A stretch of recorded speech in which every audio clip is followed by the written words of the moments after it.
छठे साल में भी पहले महीने में ही जिस तरह की राजनीति हमें नजर आ रही है, उस सब को देखते हुए लगातार ये सवाल उठ रहे हैं कि जो दुनिया का सबसे बड़ा लोकतंत्र है भारत, जिसका संविधान पूरी तरीके से धर्मनिरपेक्ष है, वहाँ सबसे बड़ी जो अल्पसंख्यक आबादी है उसका भविष्य क्या हो। बल्कि कई लोग तो सवाल ये उठा रहे हैं कि जो भारत में धर्मनिरपेक्षता है उसका भविष्य क्या होगा।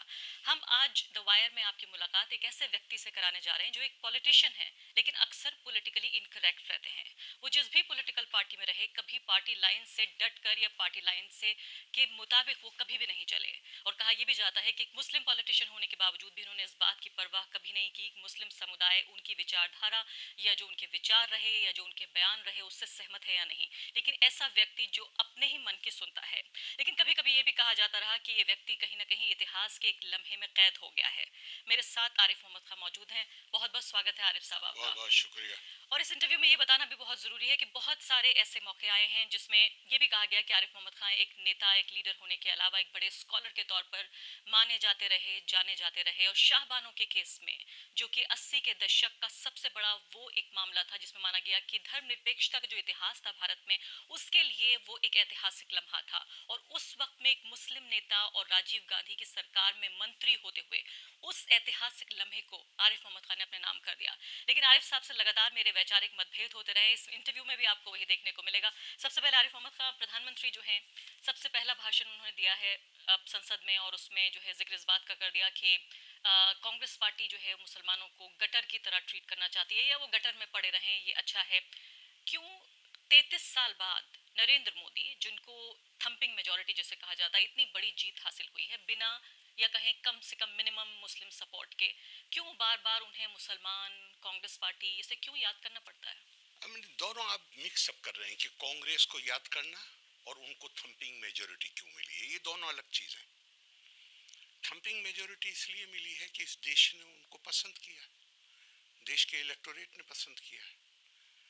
कांग्रेस सामने है, विपक्ष का काम है सरकार के ऊपर की कमियों को उजागर करना, और सरकार में जो लोग हैं, ये लोकतंत्र की एक स्वाभाविक प्रक्रिया है कि जो सामने बैठे हुए लोग हैं वो उनको एक्सपोज करते हैं और वो ये बताते हैं कि आप जो बातें कह रहे हैं, आमतौर से जो अप्रोच होती है, जैसे कि मैं सरकार में भी और विपक्ष में भी, मैं दोनों में रहा हूँ, जहाँ वो सरकार के दोनों तरफ से एक ही कोशिश होती है कि आपका आचरण उसके मुताबिक नहीं है जो आप बात कहते हैं। इसे शुरुआत करने की क्यों जरूरत आन पड़ी उनको? नहीं, ये शुरुआत नहीं, ये तो नॉर्मल, ये तो प्रक्रिया का हिस्सा है। ये लगातार जारी दे रहता है, किसी दिन बंद नहीं होता लोकतंत्र में, ये तो लगातार जारी रहता है। प्रधानमंत्री ने जो कहा है, उन्होंने अपनी तरफ से नहीं कहा, उन्होंने कहा कि उन्होंने जो एक एक इंटरव्यू पुराना देखा है, उसमें जो एक मंत्री ने कांग्रेस के शाहबानों के वक्त जो एक जुमला कहा है, उसको उन्होंने कोट करके याद दिलाया है कि कांग्रेस की नियत ये काम करने के लिए, जिन कामों को अपीजमेंट कहा गया या मुंह भराई कहा गया, उन कामों को करते वक्त उस वक्त उनकी नियत आम मुसलमान को फायदा पहुंचाने की नहीं थी। सिर्फ एक वर्ग है जो विशेष अधिकार प्राप्त वर्ग है, प्रिविलेज्ड वर्ग है, सिर्फ उसके जो मफाद थे, उसके जो हित थे, उनको मदद, उसमें मदद करने के लिए कांग्रेस ने मैं आपकी किया। बात समझ गई। आप ये कह रहे हैं कांग्रेस पार्टी को आईना दिखा रहे हैं नरेंद्र मोदी। मैं ये नहीं कह रहा, जो मैं कह रहा हूँ वो मैं अपने अल्फाज में कह रहा हूँ, आप मुझसे पूछिए। उन्होंने तो ये बताया है, और चूंकि वो मुझसे वो जुमला मैंने कोट किया है, वो मेरे इंटरव्यू से लिया गया है, मेरे इंटरव्यू में, और वो आज नहीं है। प्रिंट में वो जुमला कम से कम 17, 18, 20 साल पहले का है।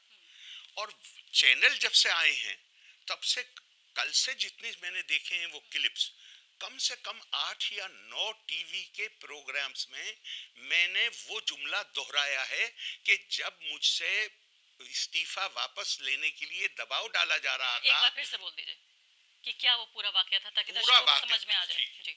पूरा वाकया ये था कि जिस दिन शाम को बिल इंट्रोड्यूस किया गया हाउस में लॉ मिनिस्टर के जरिए, वो बिल इंट्रोड्यूस कर रहे थे, मैं पीछे की सीट पे जाके बैठ के 5 लाइनें मैंने अपने इस्तीफे की लिखी, और मैंने उस पे लिफाफे पर पर्सनल लिख के और मैं प्रधानमंत्री के कार्यालय में वो देकर, और मैं घर नहीं गया अपने, मैं किसी दोस्त के घर पे मैंने रात बिताई, वरना तो मुझे रात में ही मेरे ऊपर दबाव, मुझे लगता था दबाव डाले जाएंगे।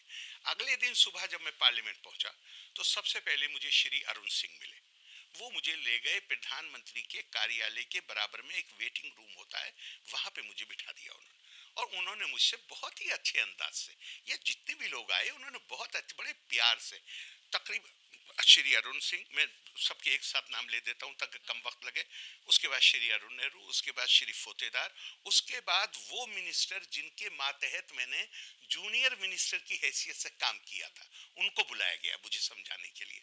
सबसे आखिर में श्री नरसिम्हा राव है, चूंकि वो कांग्रेस में बुजुर्ग लीडर माने जाते थे, और उन्होंने आते ही मुझसे, औरों ने भी बहुत दलीलें दी, लेकिन श्री नरसिम्हा राव जी ने आके मुझसे कहा कि तुम बहुत जिद्दी आदमी, अब तो शाहबानों ने अपना स्टांस बदल लिया, तुम्हें बदलने में क्या परेशानी।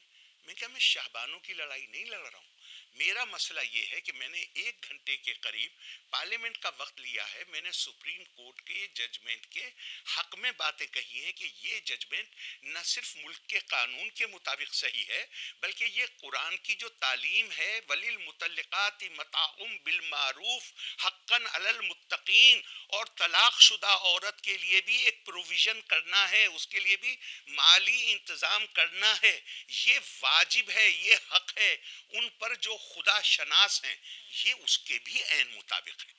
और अब कल लॉ मिनिस्टर ने कहा है कि सुप्रीम कोर्ट के जजमेंट को निष्प्रभावी बनाने के लिए हम ये बिल ला रहे हैं। तो मैंने कहा, मैं अकबर का बीरबल नहीं हूं कि एक दिन कहा कि बैंगन बहुत अच्छा है और अगले 3 दिन बाद कहा बैंगन बुरा है। तो अकबर ने बैंगन की पहले खूबियां बयान कर दी बीरबल ने, और फिर जब कहा बुरा है तो उसकी बुराइयां बयान कर दी। इसलिए मैंने मैं ये काम नहीं लाइन से करूंगा। कभी भी आप जो है वो आपने अट के बात नहीं की। तो नरसिम्हा राव जी ने मुझसे कहा कि तुम बहुत जिद्दी हो, और देखो हमसे मतलब मैं भी उसमें शामिल हूं, क्योंकि मैं भी उस वक्त उसी पार्टी में हूं। बोले हम समाज सुधारक नहीं हैं, हम राजनीति में, हम राजनीतिक दल हैं। अगर एक सेक्शन, अगर ये लोग, उन्होंने जो शब्द इस्तेमाल किया, अगर ये लोग गटर में या गड्ढे में पड़े रहना चाहते हैं तो तुम रिजाइन क्यों कर रहे हो, तुम अपना रेजिग्नेशन वापस लो। और ये बात मैं पता नहीं कितनी बार दोहरा चुका हूं। तो आज आप इंटरव्यू करने आए मुझे, चूंकि आज प्रधानमंत्री जी ने इसका रेफरेंस दे दिया, वरना पिछले साल एनडीटीवी, पिछले ही साल सुप्रीम कोर्ट के जजमेंट के बाद एनडीटीवी के डिस्कशन में, जिसमें नजमा हेपतुल्ला जी भी हैं, एक और वकील हैं और मैं हूं, वहां भी मैंने यही बात कही थी, तब किसी ने नोटिस नहीं लिया इसका। ठीक है, तो शाहबानो का मामला दरअसल ये था कि शाहबानो एक बुजुर्ग औरत जिनको उनके पति ने 3 तलाक, जिसको लेकर लगातार आप देखते हैं कि अभी भी जो है मोदी गवर्नमेंट का पहला लेजिस्लेशन, यानी पहला जो कानून, पहला जो बिल उन्होंने पार्लियामेंट में रखा वो 3 तलाक को लेकर है। इसी 3 तलाक के तहत अपनी पत्नी को तलाक दे दिया। उनकी पत्नी जो है वो अदालत गई और सुप्रीम कोर्ट ने ये कहा कि मेंटेनेंस का, गुजारे भत्ते का हक है इस महिला को। लेकिन राजीव गांधी ने समझा कि शायद जो कट्टरपंथी मुसलमान हैं, जो रिलीजियस लीडरशिप है मुसलमानों की, वो शायद इस बात से नाराज हो जाएगी, और एक कानून लाकर उन्होंने पार्लियामेंट में सुप्रीम कोर्ट के इस जजमेंट को बदल दिया। और उसके बाद से ये माना जाता है कि भारत की जो राजनीति है, कम से कम अगर जो माइनॉरिटी पॉलिटिक्स जिसे कहा जाता है, उसका हमेशा के लिए एक चैप्टर जो है वो बदल दिया गया। और उस वक्त में आरिफ मोहम्मद खान ने इसी फैसले का विरोध करते हुए राजीव गांधी सरकार से इस्तीफा दे दिया था। आरिफ मोहम्मद खान उस वक्त, जैसे मैंने आपको कहा कि इतिहास में आप एक ऐसे व्यक्ति रहे जो वो लम्हा आपके नाम लिख गया कि एक मुस्लिम मंत्री ने मुस्लिम अपीजमेंट, या कहा जाए मुस्लिम कट्टरपंथियों के विरोध में आपने इस्तीफा दिया अपनी सरकार से। आप सबसे यंग मिनिस्टर्स में से भी एक माने गए, काफी प्रोग्रेसिव थे, लेकिन आरिफ मोहम्मद खान कैदी बन चुके हैं 1986 के। अच्छा, अब मैं इसका जवाब आपसे जानना चाहता हूँ, 86 में जो इश्यूज क्रिएट हुए वो सॉल्व हो गए? लेकिन हालात बदल चुके हैं। अरे, आपने खुद अभी कह रही हैं, आप अपने आप को कंट्राडिक्ट कर रही हैं कि पहला बिल ही वो आया, शाबानो में इशू क्या था, 3 तलाक। अयोध्या, ये इशू हल हो गए। लेकिन ये तो चाहती है नरेंद्र मोदी सरकार कि हम चाहना, उन्हीं मसलों में हम अटके रहें। पहले वो चीज पे आइए जो चीज आपने कही है। ये बताइए कि जो 86 में जो इश्यूज क्रिएट हुए, जिस पर मैंने ये कहा, मैं 86 में नहीं हूं, 86 में जो इश्यूज क्रिएट किए गए उसने इस मुल्क को 47 में पहुंचा दिया। काश हम 86 में होते, वही नफरत जो 47 में पैदा हुई थी। आपको मालूम है 50 के शतक में कितने लोगों को लिंच किया गया था? आपको मालूम है कितने मिलियन में तादाद है जो लोग मरे थे, जिनकी जानें गई थी? हमें एक बात हमेशा ध्यान रखिए, जब आपकी नजर तारीख पे नहीं होगी और आप आज के लम्हे में जीने की कोशिश करेंगे, हमेशा आपको मायूसियां और नाकामियां आएंगी। आरिफ साहब, आपको तारीख का नजरिए के बगैर, पर्सपेक्टिव के बगैर आप अपनी